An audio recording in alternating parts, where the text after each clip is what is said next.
আজ আমার রান্নাঘরে তৈরি হবে অন্য স্বাদের ডিমের কারি। ডিমগুলো আমি হালকা করে একটু কেটে নিচ্ছি।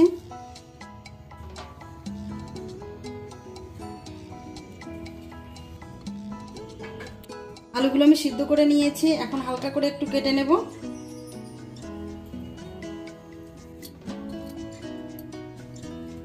একটা শুকনো মশলা করে নেব, দিয়ে দিলাম শুকনো লঙ্কা, ধনে, জিরে, গোটা গরম মশলা, মৌরি। শুকনো মশলাগুলো ভাজা হয়ে গেছে, এখন আমি তুলে নেব।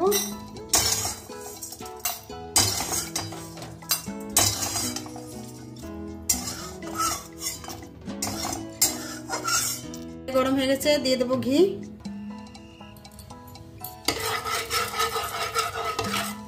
ডিমগুলো হালকা করে ভেজে নেব।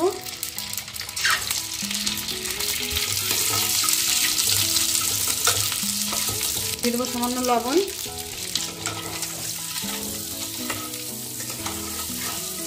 ডিম ভাজা হয়ে গেছে, এখন তুলে নেব।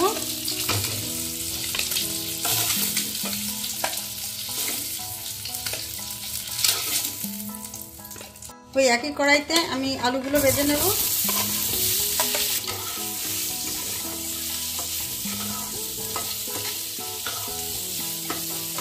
দেবো সামান্য লবণ।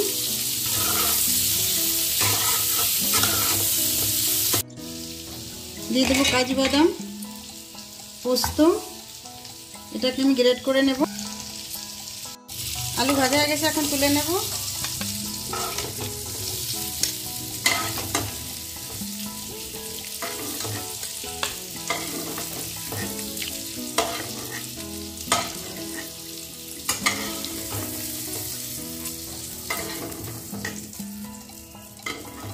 দিয়ে দেবো ঘি।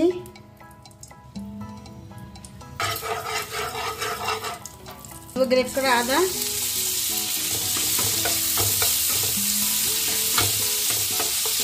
দিয়ে দেবো কাঁচা লঙ্কা,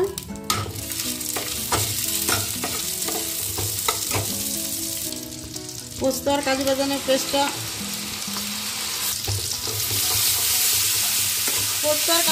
পেস্টটা দিয়ে দিয়েছি। এখন দিয়ে দেবো জল, বাটি ধোয়া জলটা।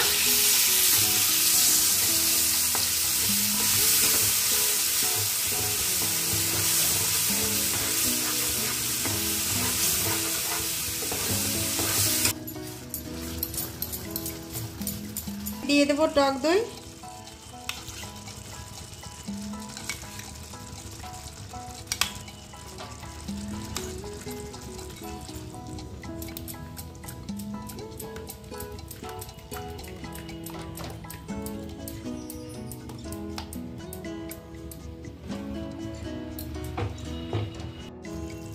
দিয়ে দেবো পরিমাণ মতন লবণ। আমি যে গুঁড়ো মশলাটা বানিয়ে রেখেছিলাম, এবার সেটা দিয়ে দেব।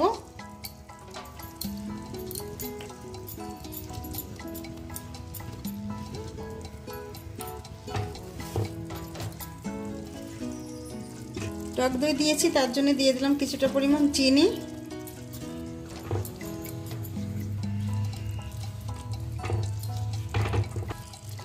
এখন আমি ভাজা আলুগুলো আর ডিমগুলো দিয়ে দেব।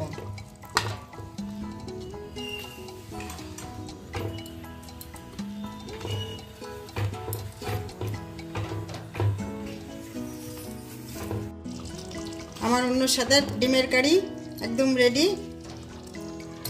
দেখুন কেমন হয়েছে। দিয়ে দেবো গরম মশলা, দিয়ে দেবো চেরা কাঁচা লঙ্কা, ধনেপাতা,